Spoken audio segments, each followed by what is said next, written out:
ভাই আমার ভিসা এক জায়গায়, আমি কাজ করি আরেক জায়গায়, মালয়েশিয়াতে নতুন কলিং এ এসেছি, আমার কোনো সমস্যা হবে কিনা? অবশ্যই সমস্যা হবে। সমস্যা হবে না কে বলছে? কেউ যদি আপনাকে বলে যে আপনার কোনো সমস্যা হবে না, তাহলে মনে করতে হবে যে সেই লোক হয়তোবা মালয়েশিয়ান সম্বন্ধে আইডিয়া নেই, মালয়েশিয়ার আপনার আইন সম্বন্ধে তার কোনো আইডিয়া নেই। আর নয়তো এটা বুঝতে হবে যে সে আপনার সাথে প্রতারণা করতেছে। কথাগুলো একটু মন দিয়ে শুনবেন, ভিডিওটি লম্বা হবে। হ্যাঁ, আপনাদের সকলের এটা দরকার জানা। আপনি যখন মালয়েশিয়াতে কলিং বিষয় আসছেন, আসার সময় আপনি মালয়েশিয়াতে একটা সেক্টরের বিষয় নিয়ে আসছেন। হয়তোবা আপনি কনস্ট্রাকশনের কাজ করবেন, সেই বিষয়টা নিয়ে আসছেন। নয়তোবা আপনি প্ল্যান্টেশনে কাজ করবেন, মানে ফার্ম অয়েল বাগানে কাজ করবেন, সেই বিষয়টা নিয়ে আসছেন। নয়তোবা আপনি মার্কেটের কোনো বিষয় নিয়ে আসছেন, আপনি কোনো না কোনো বিষয় নিয়ে আসছেন। এখন এখানে আসার পরে আপনি যদি, আবার কথাগুলো একটু মন দিয়ে শোনেন, কাজে লাগবে। এখানে আসার পরে আপনি যদি মানে কনস্ট্রাকশনের বিষয় নিয়ে আসেন, আপনি যদি ইয়েতে কাজ করেন, এটা কি বলে, মার্কেটে কাজ করেন, তাহলে কিন্তু যদি ধরতে পারে, হ্যাঁ, তাহলে আপনার সমস্যা হবে। বুঝতে পেরেছেন? বলবে যে তুমি কনস্ট্রাকশনের কাজ করো, তুমি কেন মার্কেটে আসছো কাজ করার জন্য? এক।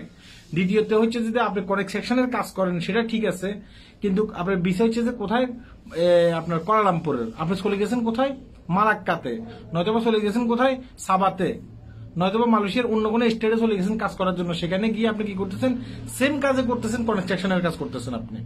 কিন্তু সেখানে যদি আপনাকে পুলিশে ধরে, হ্যাঁ আপনার বিষয় ঠিক আছে কনস্ট্রাকশনের, আপনি কাজ করতেছেন কনস্ট্রাকশনে, কিন্তু আপনার বিষয় হচ্ছে যে আপনার কুয়ালালামপুরের, আপনি চলে গেছেন কোথায়, মালাক্কাতে কাজ করার জন্য। সেখানে আপনি যদি ধরা পড়েন, আপনি যদি যথাযথভাবে উত্তর না দিতে পারেন, তাহলে আপনাকে বিষয় থাকা সত্ত্বেও আপনাকে গ্রেপ্তার করবে। বুঝতে পেরেছেন? এখন এক্ষেত্রে করণীয় কি? এক্ষেত্রে করণীয় হচ্ছে যে, ধরেন আপনি যে বসের আন্ডারে আসছেন, সেই বস আপনাকে বলবে যে আমার হয়তোবা আপনার কুয়ালালামপুরে আমার সাইট ছিল, সাইট হচ্ছে যে আপনার কনস্ট্রাকশনের কাজ সাইট ছিল, এখন কনস্ট্রাকশনের কাজ আমি কুয়ালালামপুরে আমার কাজ নেই, এই কারণে আমি ওয়ার্কারদেরকে মালাক্কাতে পাঠিয়ে দিয়েছি সেখানে আপনার কনস্ট্রাকশনে কাজ করার জন্য। এক্ষেত্রে মালয়েশিয়ান যে ইমিগ্রেশন আছে, ইমিগ্রেশনের কাছ থেকে আপনার বসে আপনার ওদের সাইন নিবে, ওদের সুরত নিবে, মানে ওদের দিয়ে নিবে, স্ট্যাম্প নিয়ে সেখানে আপনার বসের একটা নাম্বার থাকবে, আপনাদের প্রতিটি লোকের হাতে করে একটা করে কাগজ ধরিয়ে দেবে।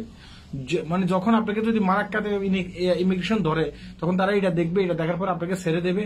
আর যদি তাদের সন্দেহ হয়, তারা কি করবে, আপনার এই নাম্বারে আপনার বসের সাথে যোগাযোগ করবে, বস বলে দেবে যে হ্যাঁ আমি লোকগুলো ওখানে পাঠাইছি, তাহলে আর কোনো সমস্যা হবে না। যদি বস না বলতে পারে, কথাগুলো মন দিয়ে শোনেন, যদি বস না বলতে পারে, বস যদি ফরওয়ার্ড হয়ে থাকে, আপনাকে হয়তো বুয়ে ধরাই দিচ্ছে একটা জিনিস, বসের আগে যদি কোনো খারাপ হয়ে থাকে, মানে আপনার রিপোর্ট হয়ে থাকে, বস যদি খারাপ হয়ে থাকে, তাহলে বস আপনাকে ছুটাবে না। আর না ছুটাইলে আপনি ইমিগ্রেশনের হাতে ধরা পড়ে আপনি জেল খাটবেন। জেল খাটার পরে মানে কতদিন পর আপনি ভিসা থাকা হলেও আপনি ভিসা ক্যান্সেল করে দেশে যেতে হবে। কথাগুলো কি বুঝতে পেরেছেন? আমি সহজ ভাষায় বলতেছি, একবারে সহজভাবে বোঝার জন্য, ভেঙে ভেঙে বলতেছি। তাই বলতেছি, আপনি ভিসা নিয়ে আসছেন সেটা ঠিক আছে, আপনার ভিসা আছে সেটাও ঠিক আছে, কিন্তু ভিসা থাকলেও আপনি অনেক ক্ষেত্রে বিপদে থাকতে পারেন। আপনার যে কাজ আপনাকে সে কাজ করতে হবে।